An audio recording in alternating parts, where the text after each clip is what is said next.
Welcome to the Jagged Podcast. This is a continuation of the well-known Isbazar podcast, a session where we get to know a bit more about the stories of our guests, from what gets them out of their beds to what keeps them wide awake on a Sunday night. I am your co-host Jonathan Lee, and with me is Nurul Baimukan, and of course our guest of the show, Ezzaty. Now, before I begin, I'm sure all of you must have heard from Alex, Nurpees, and our guest, Anisha Tandon, in our Internships in Tech podcast last week. If you haven't, feel free to check that out. Some quick facts about your beloved guest. I am Malaysian, born and bred, and I am a rising senior pursuing a major in economics and finance at New York University in Abu Dhabi. My passions include finance, education, startup culture, and coffee. Oh, and before I forget, I am also the co-founder and CFO of Jagged. Alongside me is my good friend and fellow co-founder of Jagged, Nurpees. Our guest of honor for today is Nurul Ezzaty Hasbullah. Like me, she is also Malaysian and now finds herself across the pond, having lived and studied in London and Philadelphia as an undergrad at the University of Pennsylvania. As a student majoring in health and societies and minoring in anthropology, her passions lie primarily in reducing structural inequalities through better data and policies. Her research and career interests lie at the nexus of public policy, gender, and healthcare. And that leads us to Ezzaty's next chapter in life, attending Oxford University as a Rhodes Scholar for Malaysia.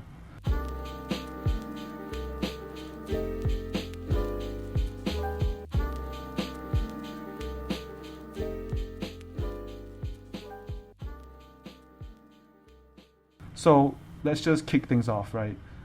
As we know, Ezzaty, you have studied A-levels at College Yayasan UEM. Firstly, for listeners that haven't heard of it, what exactly is A-levels? If you can give us like a 20-second brief. Yeah, okay, so first of all, thank you so much for having me. So 20-second elevator pitch. A-levels is short for advanced levels. It's one of the most widely recognized pre-U program in the world, I guess. And it's based on the UK education system, and it's taken after SPM and prior to enrolling in an undergraduate course. It's usually done in about 2 years, which is what I did, but some people can also opt into an accelerated program. So yeah, so you finish it in about 1.5 years. All right, sounds good.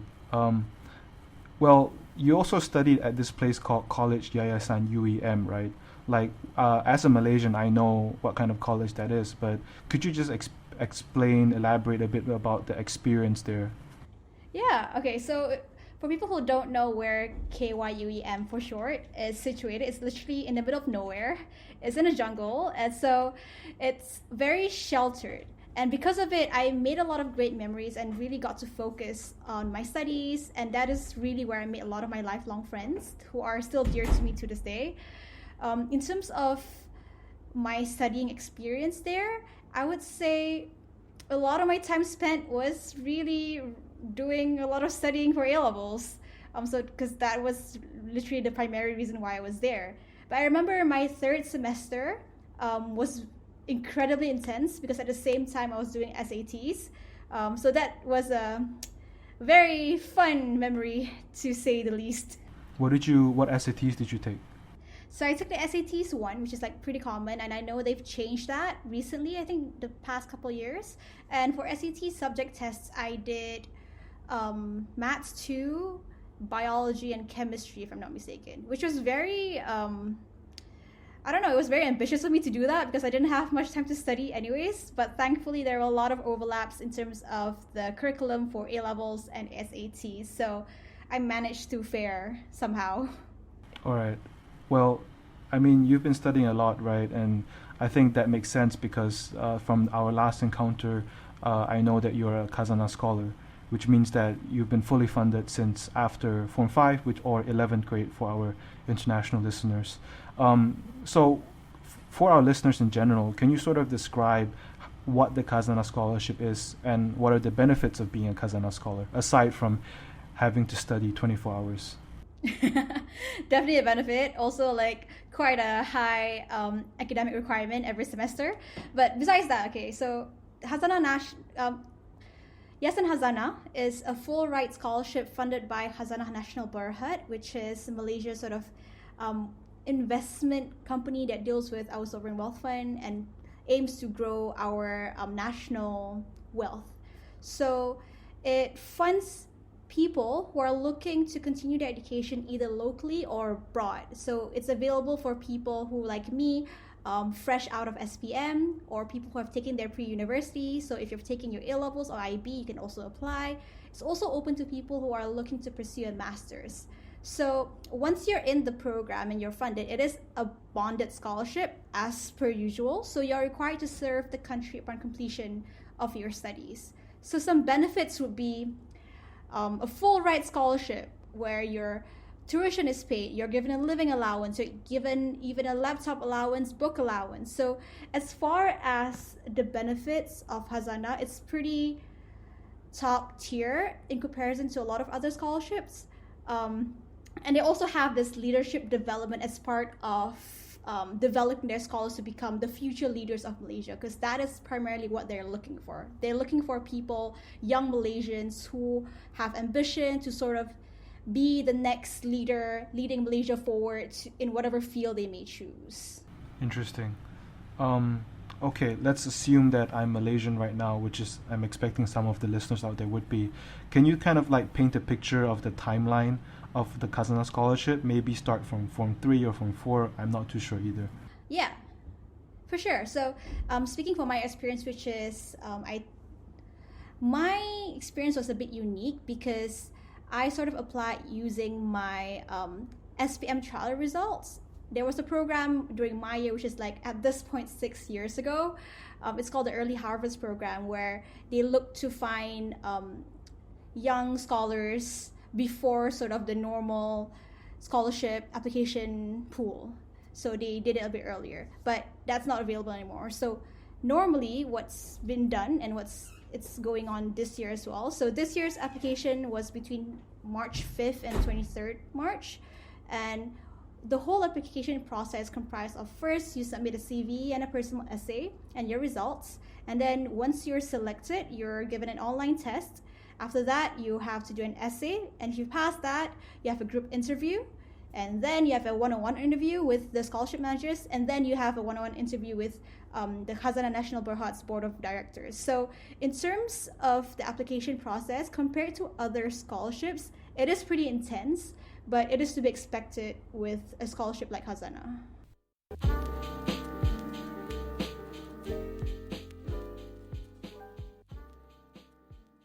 Yeah, so we've touched upon your academic experience and the scholarship, and as we can see, you've been clearly challenging yourself throughout your high school.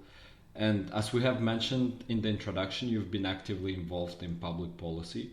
Going off that note, has your passion always been about reducing structural inequalities? And if so, could you tell us a bit more about the rationale behind it and how were you involved in this sphere during your high school? Yeah, of course. I think in the past when I was in high school, I didn't really have sort of the vocabulary for it, right? I learned about what structural inequality was during my undergrad.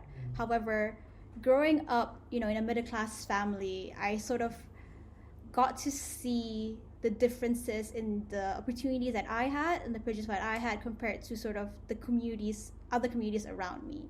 And I think how that happened is really, in a certain extent, rooted in my faith as a Muslim as well.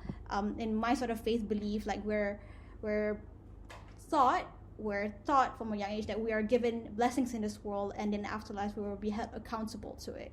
So I think growing up, I've been aware of my privilege and the blessing that I've had, and I've always sought ways to sort of do good with it and try to help others who, due to sort of like circumstances and will of life reasons, happen to not be on the side of the fence where I am.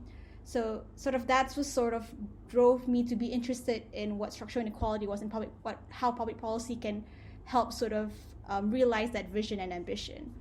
In high school, actually, I didn't really get to do much in terms of volunteering and policy work because I was actually in a boarding school all the way across Malaysia from where I live. So I live in Selangor, and the boarding school was all the way in Terengganu. So it really limited my opportunities for volunteering. So I actually really started getting involved in university. Makes sense. So what were some of the extracurriculars that you've done during the high school?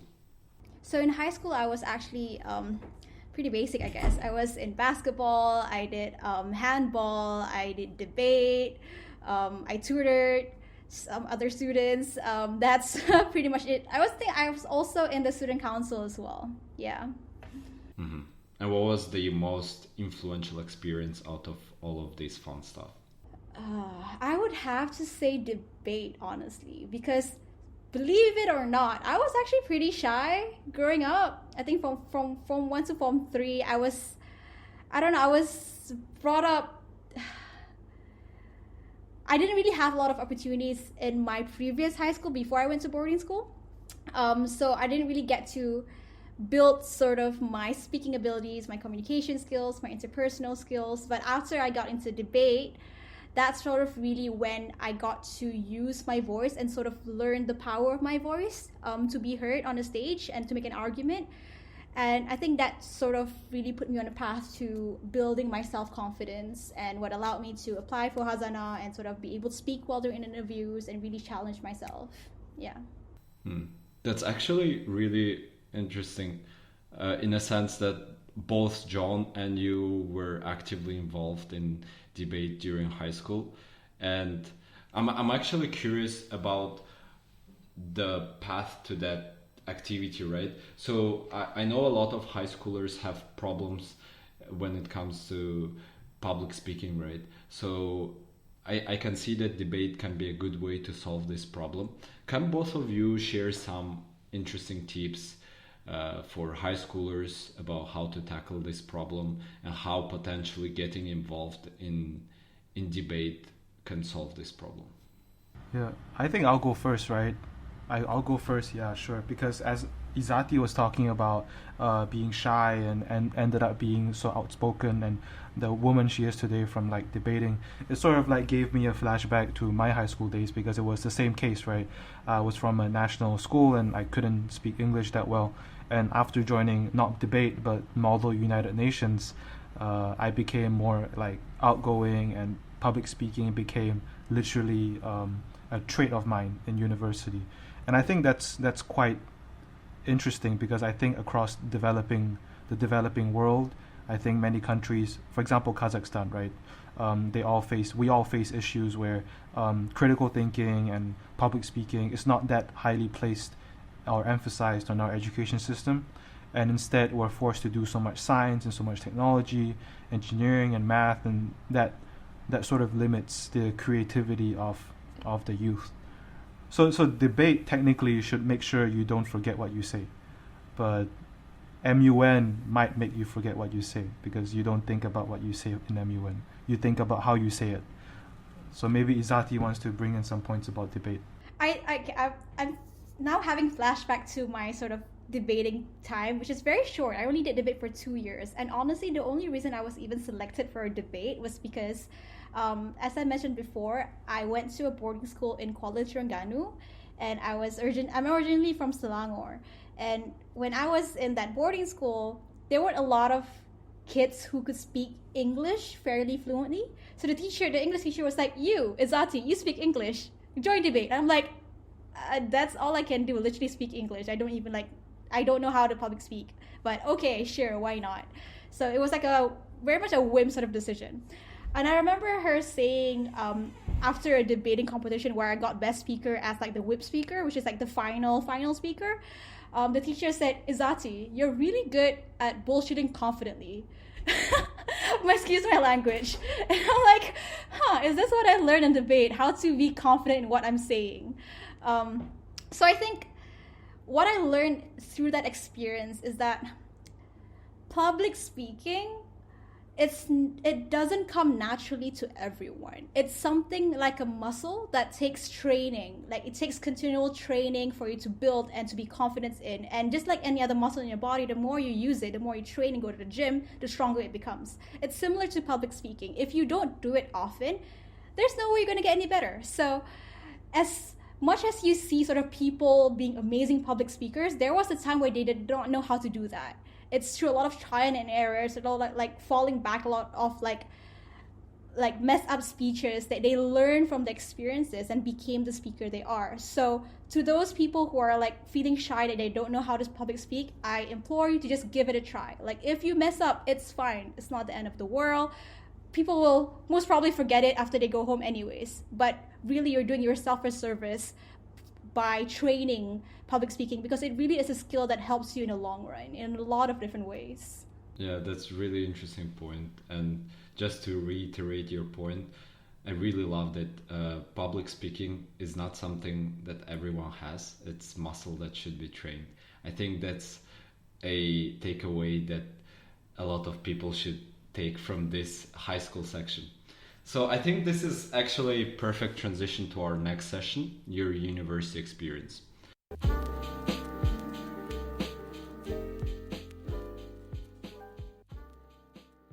So the University of Pennsylvania is a private Ivy League research university in Philadelphia.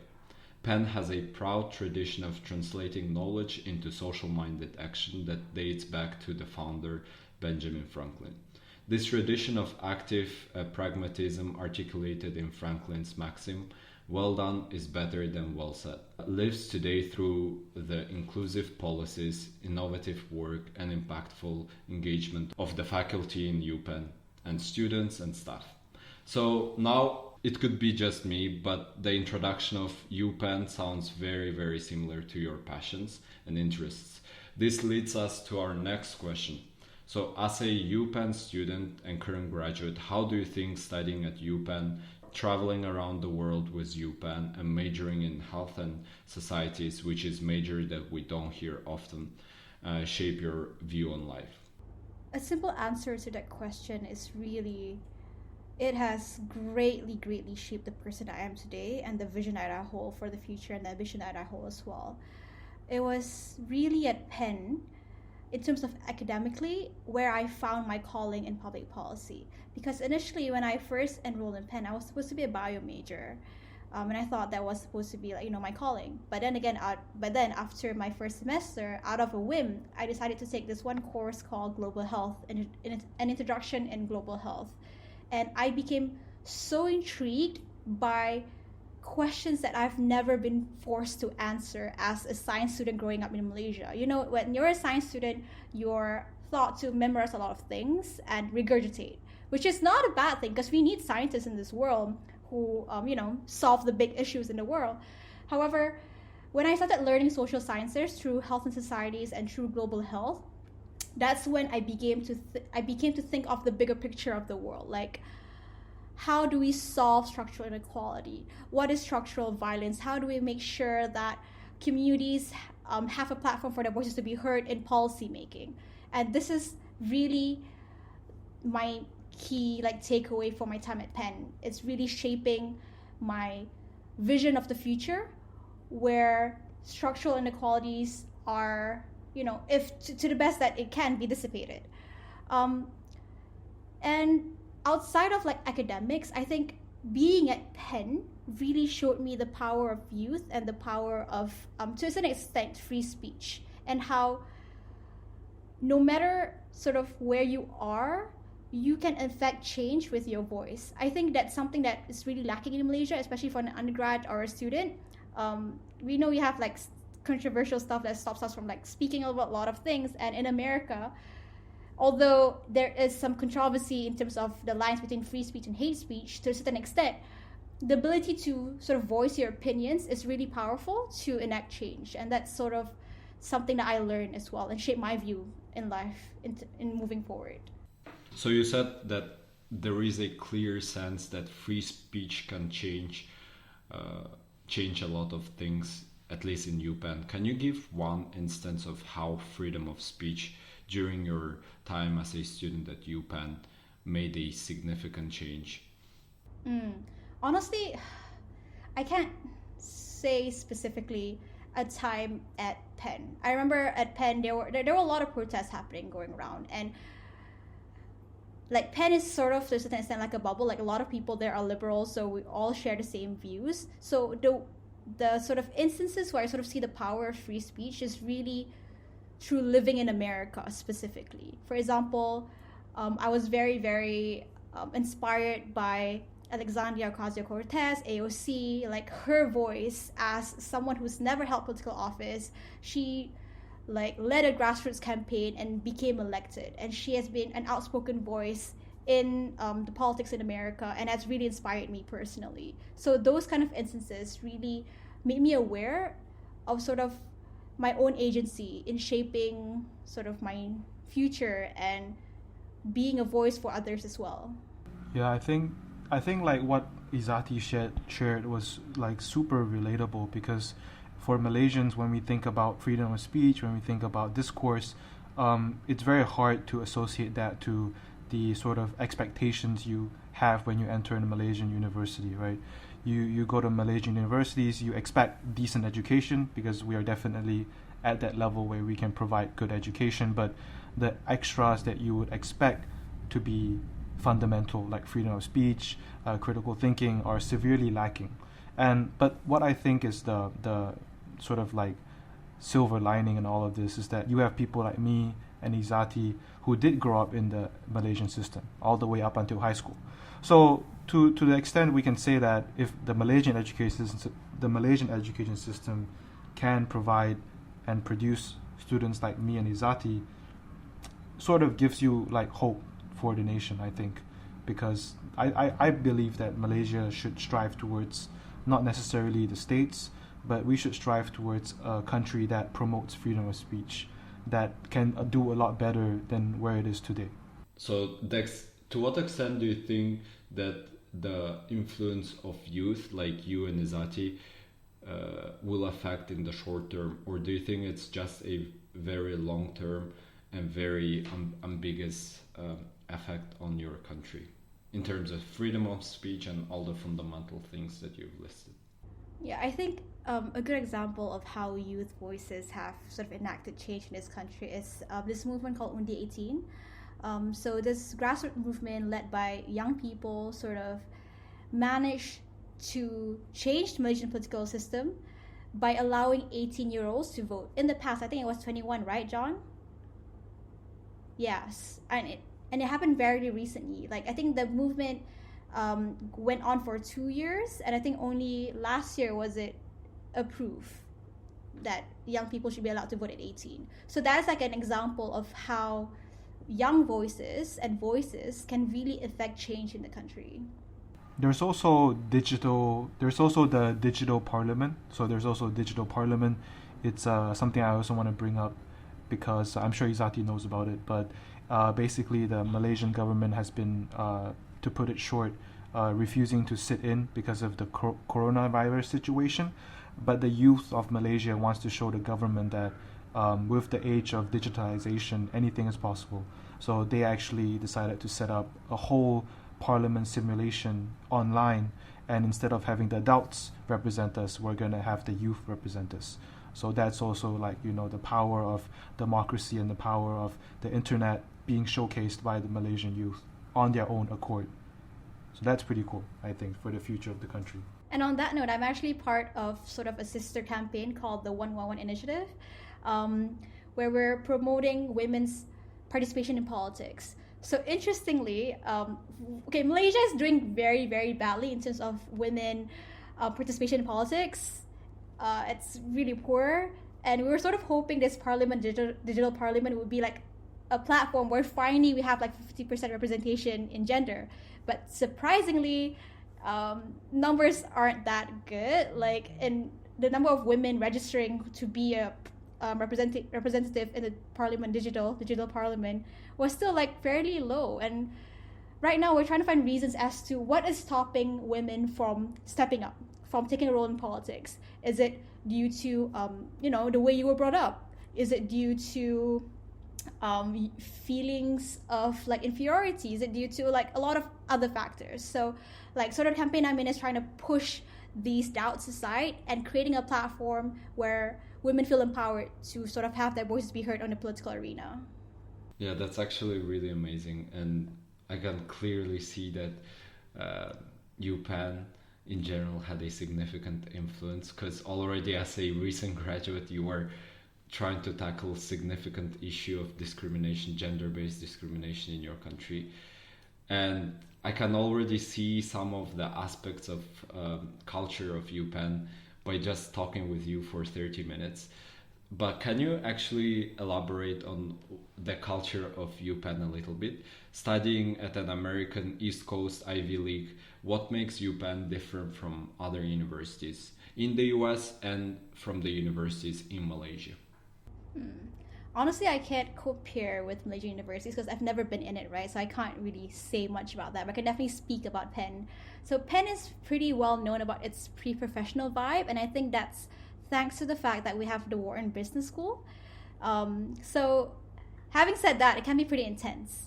It's intense to the point where we have this saying called Penn face, which is literally like this face where you put on where behind the scenes you're working really, really hard. You might be like burnt out, but in front you're like this amazing student, like leading the startup, leading this organization, and getting all A's and not sleeping enough, and you're doing A-okay. So that's called Penn face.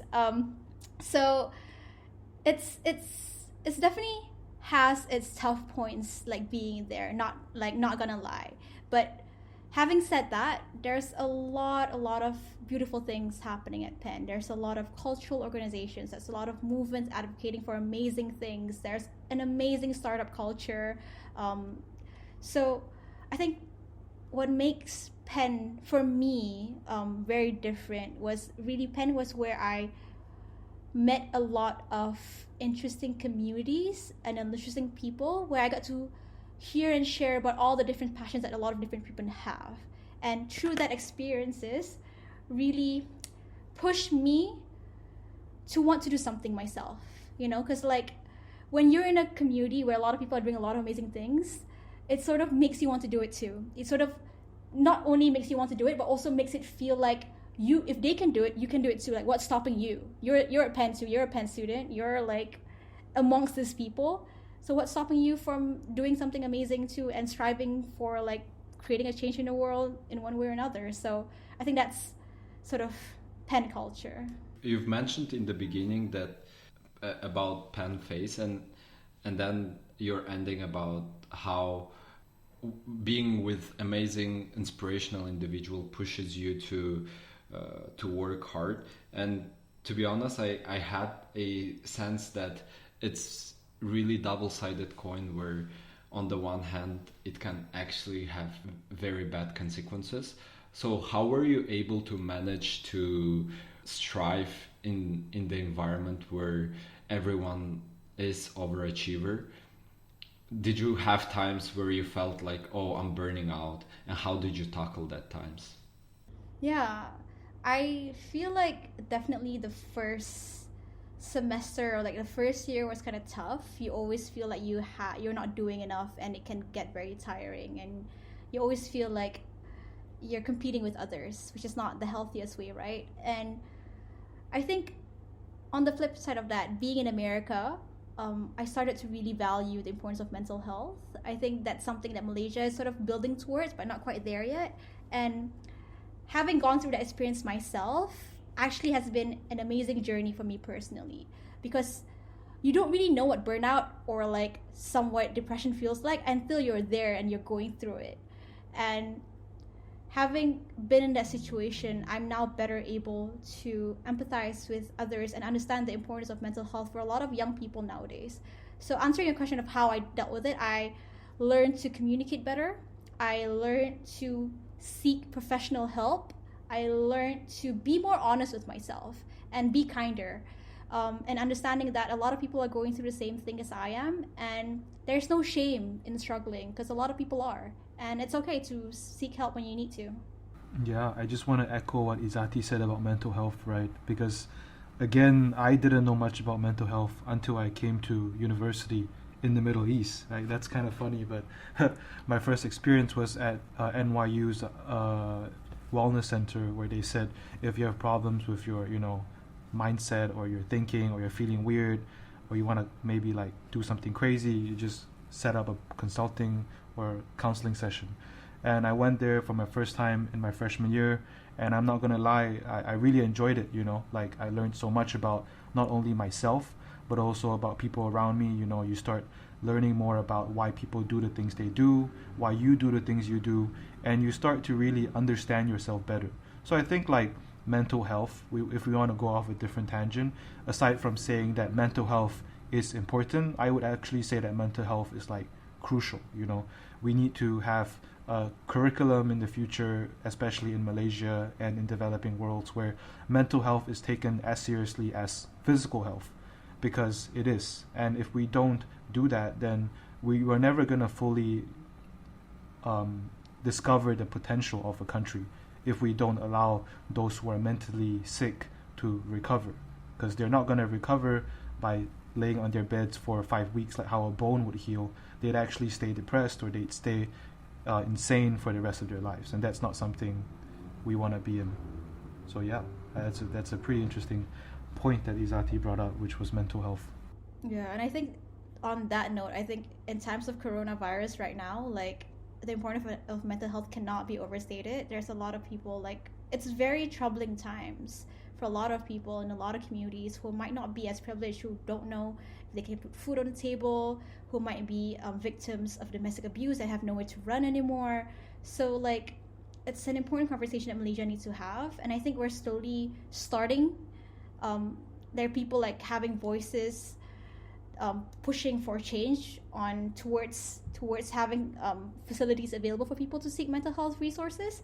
We're not quite there yet, but hopefully in the future.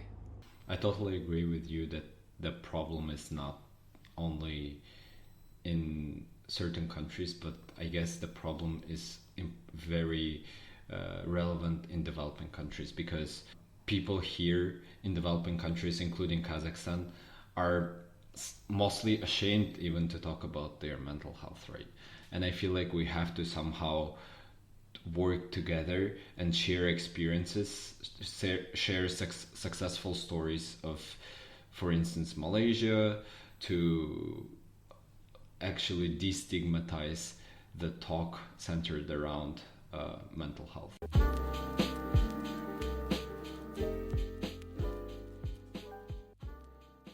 Now, going back to your UPenn experience, we're interested in learning about one thing that is difficult to Google about UPenn. It can be anything from cafe near your campus to your favorite small things. Okay, so difficult to Google. I think cafes can Google too. I can share an urban myth about Penn. So in the middle of Penn campus, there is this circle on the floor. It's called the compass. It's where sort of, I don't know, it's just like literally in the middle of Locust Walk. Just Locust Walk is the central sort of walk in the middle of Penn. And the center of campus is like a circular stone, literally in the middle of the campus. And it's said that if you step on this middle stone, you will fail your first exam. Like your first midterm, or was it your final? You'll fail an exam if you step on it. So, yeah, it's like, and after, like, right when you're about to graduate, you will see just random people started jumping on the stone because, like, I've done, I got through. And an urban myth to that urban myth is that apparently the urban myth was started by a frat nearby to sort of find out who were the freshman girls. So they would see if people actually, the girls who actually try to step around it, but actually still believe on the myth, they would say, oh, that's a freshman girl. So, yeah. No, not the best of stories, but I find interesting nonetheless. Did you ever step on it, and did you ever fail exam because of it? I think the first time I actually got the guts to be like, this is insane, I'm just gonna walk however I want, is honestly not until my senior year. Did not want to take any risks. As a Khazanah scholar, you have like very strict academic requirements to meet every semester. I did not want to take any risks anywhere. So what are some of the academic requirements? You're telling that they are strict. Can you give an instance of like strict requirements? Oh yeah, you have to have a GPA of 3.5 minimum, or is it 3.8? I think it's 3.5. I can't remember because I've graduated. But you have to meet it, and it's like a 3 strikes, you're out kind of thing. So if you don't meet it in 3 semesters, you're like, the scholarship is just off. In A levels, you have to have at least 3 A's, or else they won't send you, even if you get accepted to an approved university. If you don't get 3 A's, they're still not going to send you. So yeah, it's pretty strict. And to what extent do you think grades is important factor when assessing the strengths of a student who has a scholarship? Do you think it's a valid criteria? As in the application process? Not in the application process, but during the scholarship. Because especially in the university, I'm thinking that for a lot of students, grade stops being a priority, and actually learning and doing your own startup can become a priority, and that can negatively affect on your grades, right? Yeah, that's true. Okay, now that I remember, I think the minimum requirement every semester is 3.8, which is fairly high, and frankly kind of unfair, because certain academic fields are quite harder. Like engineering is harder than, for example, social sciences that I'm doing. So it's kind of unfair to a certain extent. But answering your question, I honestly think the academic sort of requirement is an artifact of coming from Malaysia, where academics is very, very important. And you're definitely right. I think it takes away from a student's ability to explore their interests and take classes that sort of would be harder and could impact that grade. I definitely have been have sort of made class decisions based on what I thought I could do well in. I was sometimes a bit worried to take classes that was interesting but a bit harder, if I can't take it as an elective, because I was worried that it might impact my GPA. Unfortunately, that is sort of the case. But on the flip side, I don't know what the solution is, right? If you don't have that requirement, what's stopping someone, a student, from just not caring about their school anymore and just flunking everything? Even though that would be a worst case scenario, right? Because, however, I have sort of met students who do become like that when their requirements are sort of more lax. I think that at that point you just have to trust in your scholar to perform in other areas than just grades, Yeah, but that would be such a subjective metric, right? How? Yeah, how do I, on a scale of 1 to 10, how much do I trust you? Yeah, and how do I say that, okay, even though your grades are doing poorly this semester, you did this and this and this, so you're good? What is the bar for being good, for doing good for that semester? I guess this can be a time to innovate the judgment criteria, right? Because judging based on just one number is, as you've said, an artifact of old ages, or artifact of very, I think, close-minded way of thinking. Because I feel like there is a space to actually innovate on how you judge the performance of a student based on various factors, especially given that now there are a lot of tools to have to analyze the weight of each to predict the success of a student. Because at the end of the day, the purpose of scholarship is to make it easier for people with potential to grow, right? Yeah, I totally agree. Even having said that, I do know that in the application process, even the fact that grades is an important factor in applying for scholarships can sort of even be sort of, I don't know. Sorry, let me rephrase that. The fact that sometimes in application processes for scholarships, grades is an important factor can sort of be very discriminatory as well, because to a certain extent, people with privilege often do better in school because they have proper resources, can go to tuition, can afford 100 different reference books. But without that, how else are you gonna judge? There are a lot of different things, so it's just a very tricky sort of balance you have to play. Even when I was applying for the Rhodes Scholarship, although it did not say specifically sort of the GPA that you need to have, there is that requirement, the unspoken rule of having at least a 3.7 to even be considered, on top of having a very long list of academic extracurricular achievements. So I guess it's more it's a minimum check for a lot of applications. But yeah, it's just quite, it can be unfair in certain aspects.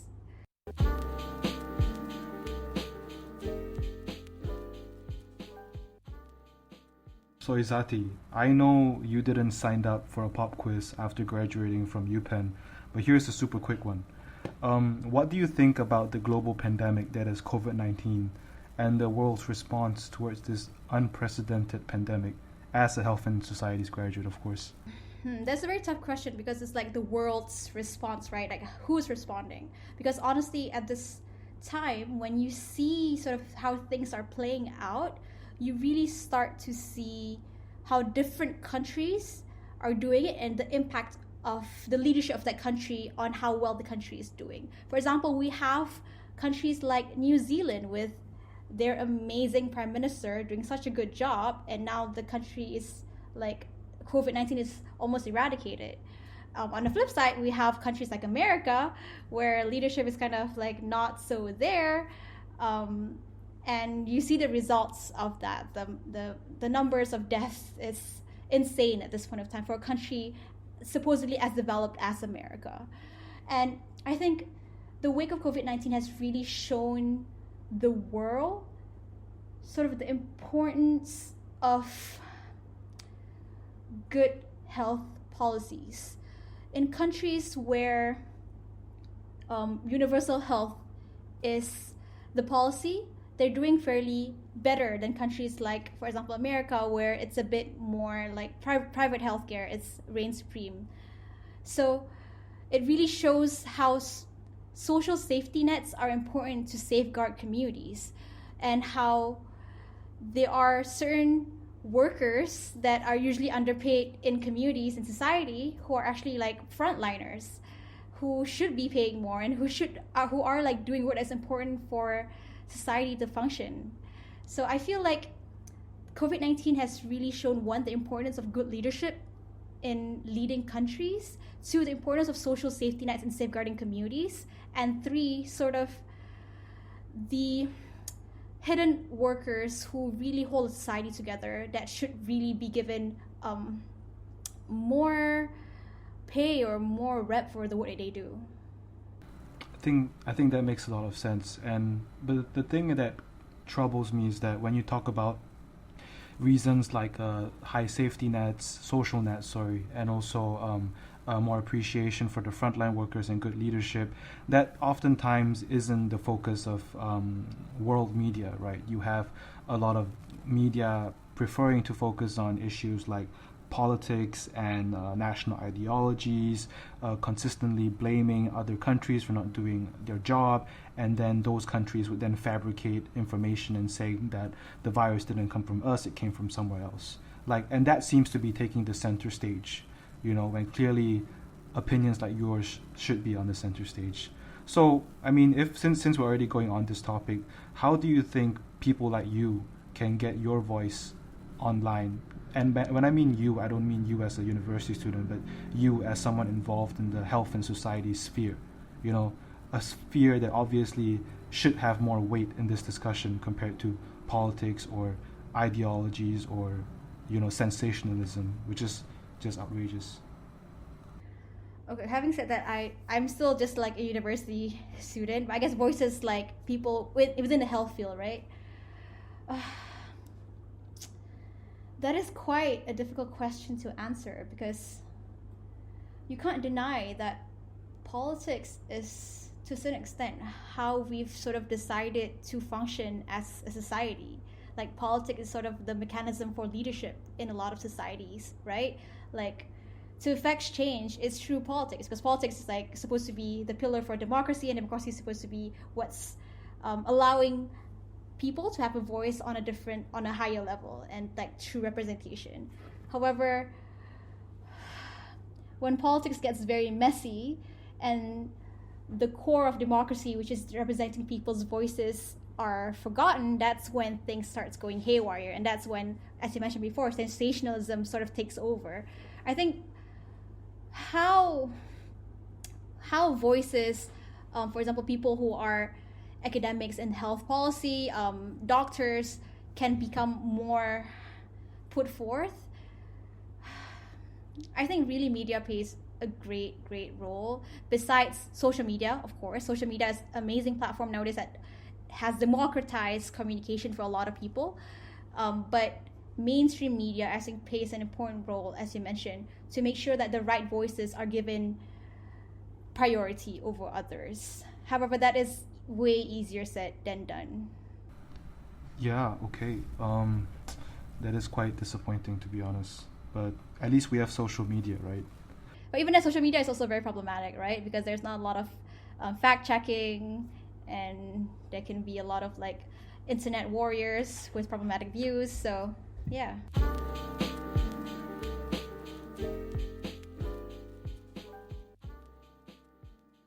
Moving on, we're now on to our next section with Ezzaty, speaking more about her success as a Rhodes Scholar from Malaysia at Oxford University. So COVID-19 is one of the many examples of global problems that Rhodes Scholars are aiming to solve.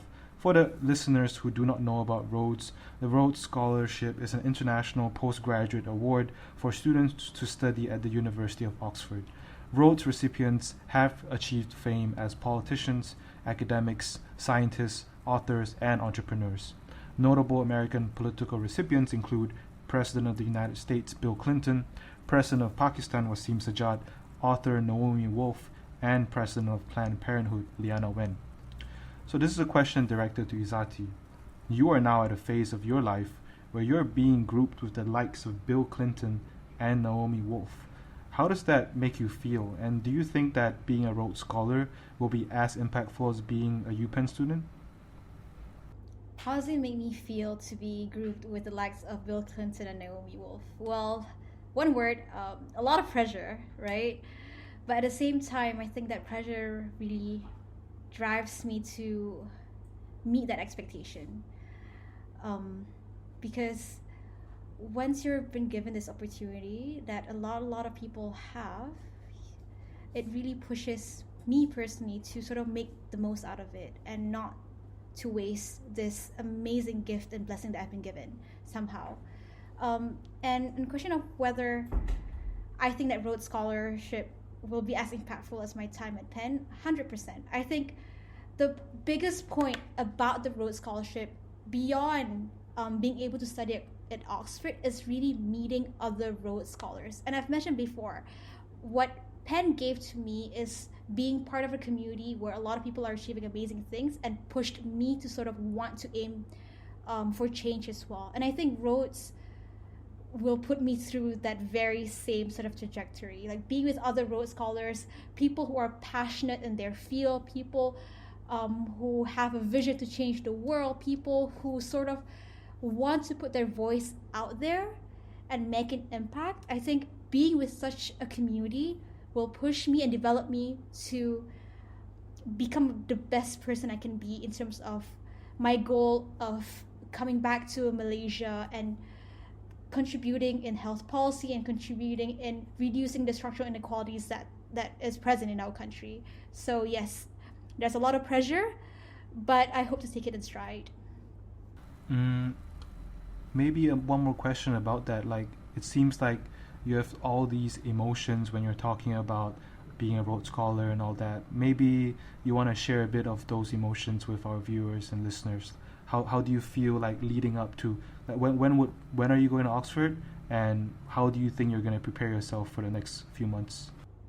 Yeah, so I'm leaving for Oxford late September. Yeah, so I'm flying off to the UK around that time. In terms of emotions, there's been a lot of ups and downs. I feel like for the longest time, I was struggling with imposter syndrome. Even after getting Rhodes Scholarship, I'm like still wondering, how the hell did I get here? Like, I feel like I don't deserve this. I feel like there's a lot of other amazing people who should have gotten it other than me. I feel like comparing myself to this other Rhodes Scholar that I know, another Malaysian Rhodes Scholar, I think from a couple of years ago, I'm like, this guy took 3 majors, 3 minors, and studied abroad a lot. This guy is Rhodes Scholar. Me, I mean, like, I did my best in school, but like I did a major and minor in 3 things. So I think imposter syndrome is definitely something that I struggled with. And after talking to other Rhodes scholars from other countries, apparently it's not that uncommon. So sort of the personal journey that I had to go through is sort of working through that emotion and understanding that, yes, you might feel that you don't belong, but the matter of fact is you're here. You got the Rhodes Scholarship. The question now is not how I got here, but what I hope to do moving forward. So that has sort of been my driving force. Like, forget the doubts. You're already moving on to the next stage of your life. Like, you only have 2 years as a Rhodes Scholar in Oxford. What are you going to do to make sure that this 2 years is not wasted? So planning in terms of the projects I hope to be a part of, in terms of the clubs I hope to be a part of, in terms of the organization I hope to volunteer at, those are sort of the kind of things I'm prepping myself to do as I enter into this next phase of my life. That's really cool. I think that you definitely deserve to be the Rhodes Scholar. And I'm not basing that off objective facts or anything, because, again, I'm the kind who prefers emotion and subjectivity in sort of decision making, right? I prefer to be more EQ than IQ. And I think that when you compare yourself with other Rhodes Scholars and you say how they have 3 majors and they have 3 minors, well, if we're going to base that off who gets to be the Rhodes Scholar, then in 20 years down the road, probably will be an AI called Mr. Johnny who can major in 100 subjects in 1 minute, you know? But I think, you know, that's why humans remain human and we remain superior, at least for the next few centuries, as the superior species. And I think that's why you got the Rhodes Scholar, you know? Like, there are some things that you can't tell on the paper, and those things can only be felt with voice and emotion and someone's figure. I think those are qualities that you definitely have. So I wouldn't worry if I was you that whether or not I would be the Rhodes Scholar.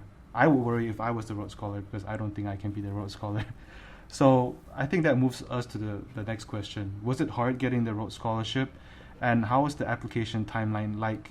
And what kind of students should try and apply to become a Rhodes Scholar? I know you touched a bit about that, but if you can make it more general so the viewers out there from all nationalities can sort of understand the process. Yeah, of course. So a disclaimer, each sort of Rhodes Scholarship application process differs based on the country you're from. So I can speak only Malaysia's Rhodes Scholarship application process, right? So in terms of whether it was hard, I think the most difficult part of applying for Rhodes Scholarship is really, and you will hear this a lot if you talk to other Rhodes Scholars, is sort of crafting your narrative. And what this is sort of finding that thread that links what you've done in the past, what you've done in the past, what you're doing now, what you hope to achieve in the future, and how Rhodes and Oxford sort of play some part in that story. And finding like a good enough narrative beneath all the things that you've done in the past was definitely hard for me, because it was like a lot of soul searching. And you don't know till you've tried it. Like, finding a narrative for your whole life is very, very difficult. Yeah. So in terms of the application timeline, I was intrigued by the Rhodes Scholarship ever since I was a sophomore, which is my second year, because at that point of time there was a senior who was Malaysian who got the Rhodes Scholarship. And the thing with knowing someone who is a friend of yours who achieved sort of the Rhodes Scholarship, it sort of humanizes the scholarship a bit more, because or else all you hear is that it's the scholarship for Bill Clinton and Naomi Wolf. I'm like, okay, maybe not me. I'm no Bill Clinton.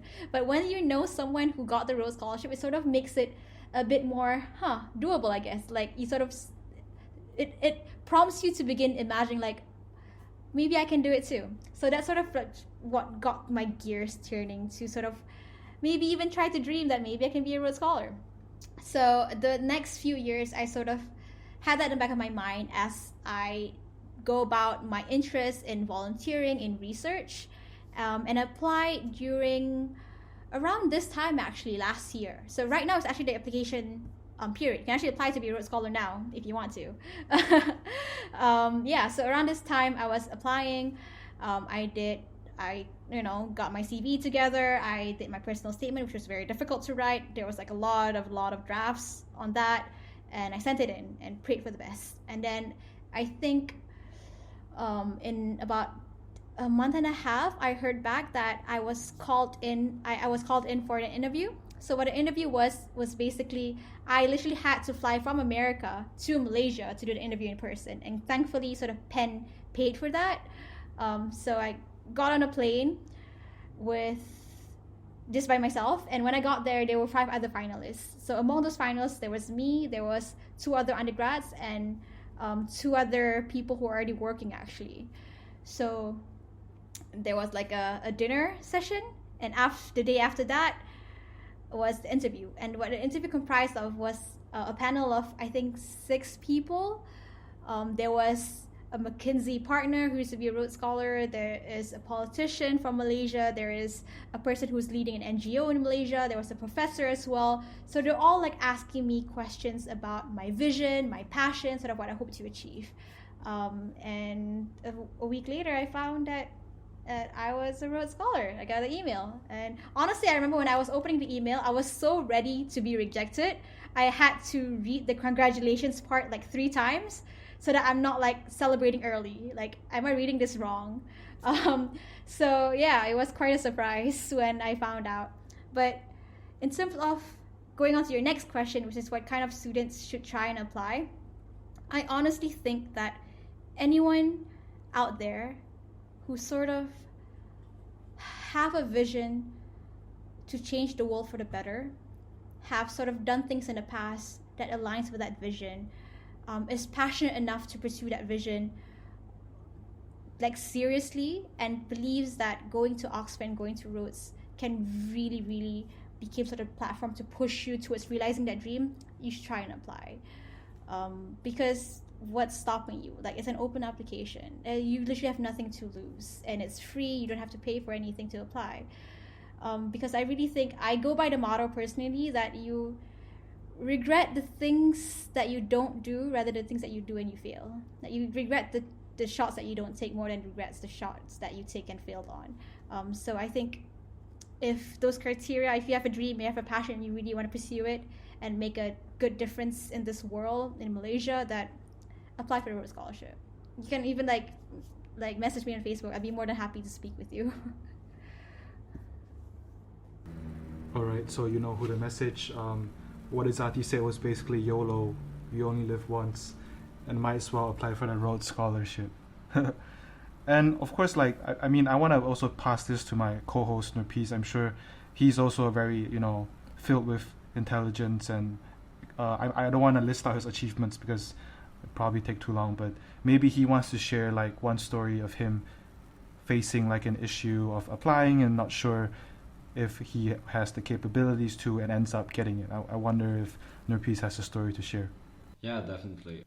I think every application that I make, I always feel like I'm not good enough for it, or at least I feel like I will have to learn much more to apply, but still I applied for some of the opportunities.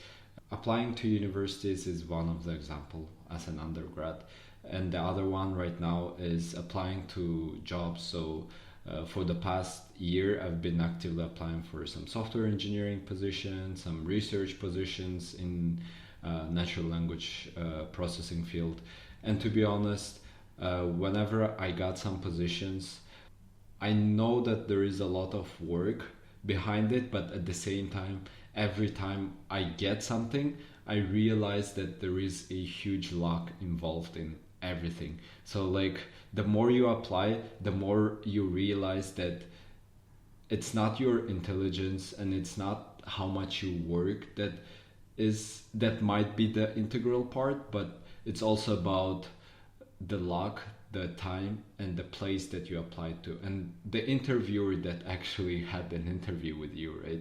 So I was actually, because like I have experiences where some of the interview questions for software engineering positions, it's more like algorithmic questions.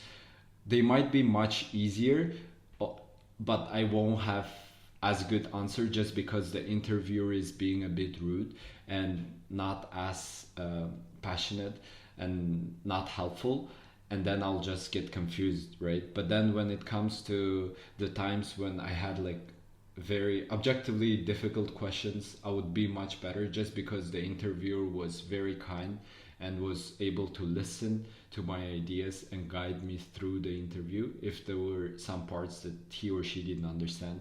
So I feel like, I don't know whether it resonates with you, Ezzaty. Whenever I apply, I realize that life is just sequence of a lot of luck. You put effort, but at the end, everything boils down to luck. I feel like to a certain extent, yes, I agree. But on that note, I would also put like some disclaimer that preparation matters.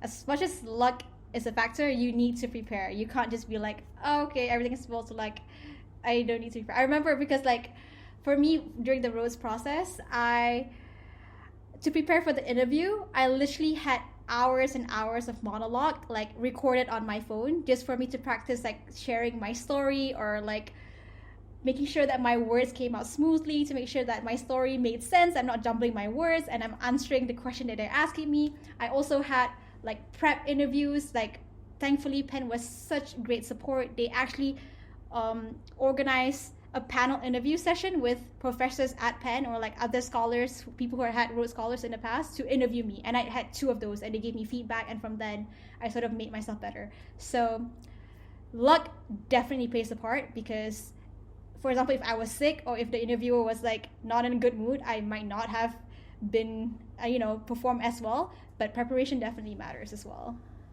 So yeah, I just wanted to summarize for our viewers that both Nurul and Ezzaty essentially touched on things that come from my favorite philosopher, to be honest. His name is Seneca, and he has a quote which says, "Luck is what happens when preparation meets opportunity." And I think that really resonates with both of these people, because, like one person is saying that life is just a sequence of lucky events, and the other person is saying, well, self-disclaimer, you have to be prepared. So I think that kind of sums it up, right? Luck is what happens when preparation meets opportunity, by Seneca, if you want to look that up. I feel like you deserve a mic drop just for that, quoting up that quote.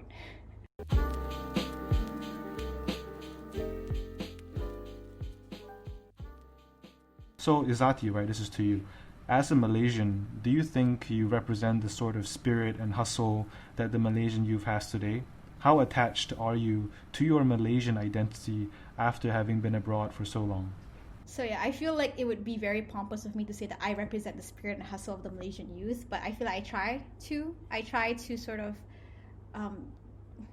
collect energy from other amazing Malaysian youth, like you, who hustle and strive for the better. I feel like I learn a lot from being with amazing people, and really that's what pushed me.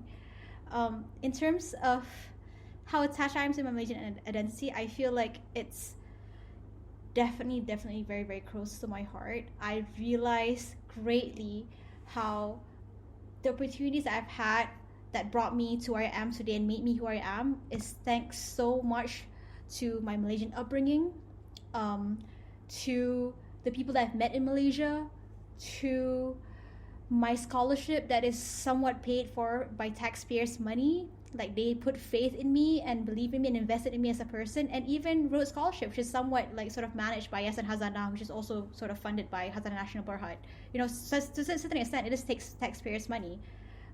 So Malaysia is something that's very close, because I realized that without this country, I would not be the person I am today, which is definitely why in the long run I hope to come back and serve and make a change.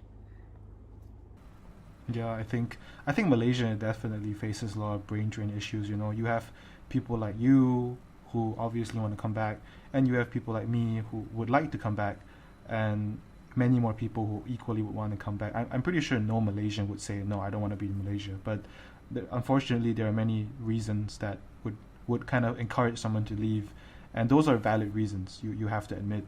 But obviously, in an ideal situation, imagine the potential of our country if everyone stays around. Like, we would be... when I'm overseas, I hear people talk about Malaysia like some rural jungle, and Singapore like this metropolitan city that's like 23rd century. But you go to Singapore, it's like KL, I mean, you go to some parts of KL, it looks exactly like Singapore. And I just don't think Malaysia gets enough credit on the world stage.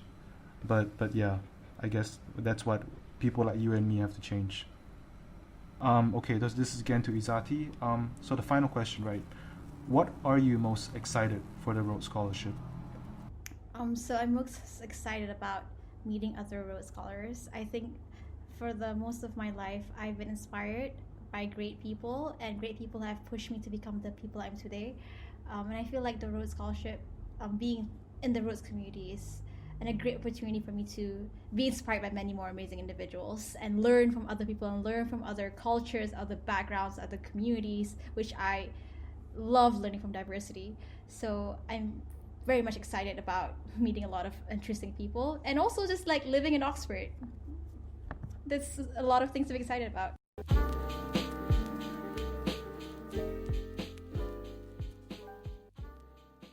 Talking about ambitions, we can transition to our final two questions. And the first one is, any lessons or words of encouragement you'd like to share to the listeners out there who are in similar positions to yours? Some things that we've already touched on, right? I think what Jonathan was saying about, firstly, YOLO, it's kind of dumb, but it's kind of true. Really, there is no regret. There is no shame in putting yourself out there. I feel like to a lot of youth in Malaysia, I think that fear of embarrassing yourself really stops you from trying things that could really develop you as a person, but it's hella scary. Like debate or public speaking. You know that doing these things will develop your skills as a person, but you're too scared of like messing up to give yourself a shot. So I think words of encouragement would be, believe in yourself more and believe and trust the process. No one is born this amazing leader, right? Leaders, I believe, are created and shaped through life experiences rather than born as leaders. I firmly believe that. So if you sort of, have a vision and have a goal, put yourself out there. Apply for that position, apply for that scholarship, apply for that university that you think is like beyond your reach. But who knows? Maybe, you reach for the stars and you might get something out of it. Rather than regretting the shots you don't take, you just gotta have some faith in yourself to take that leap of faith. Because honestly, I think I've done that a lot of times in my life. And although I fumbled a lot that people don't really see, but the steps that I've taken and the missteps and all have gotten me to where I am today and the person I am now. So yeah, don't be afraid to mess up. Yeah, your story and words of encouragement are really, really inspirational. So our last question is, where do you see yourself in 5 years and in 30 years? In 5 years, so I would have just graduated from Rhodes, Oxford, 3 years, right?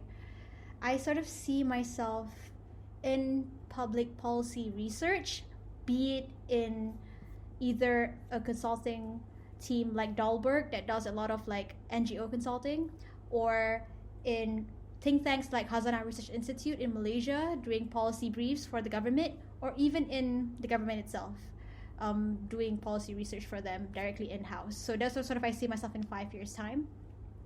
In 30 years' time, so how old would I be by then? I would be 54. It is so old. I don't know. Okay, it's gonna sound ambitious, but I believe in dreaming big. Perhaps being the first female prime minister if one hasn't been elected by that point. I really hope someone would have been elected by that point.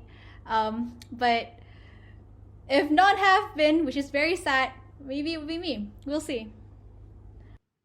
Ezzaty, thank you very much for all your responses. And I hope that you will achieve all your ambitions and become Prime Minister of Malaysia one day and make your country a better place. To our listeners, thank you for listening to our podcast. And don't forget to subscribe us on YouTube, Apple Podcasts, Google Podcasts, and Spotify. And follow us on Instagram at jagged.world. Have a good day and see you in next episode.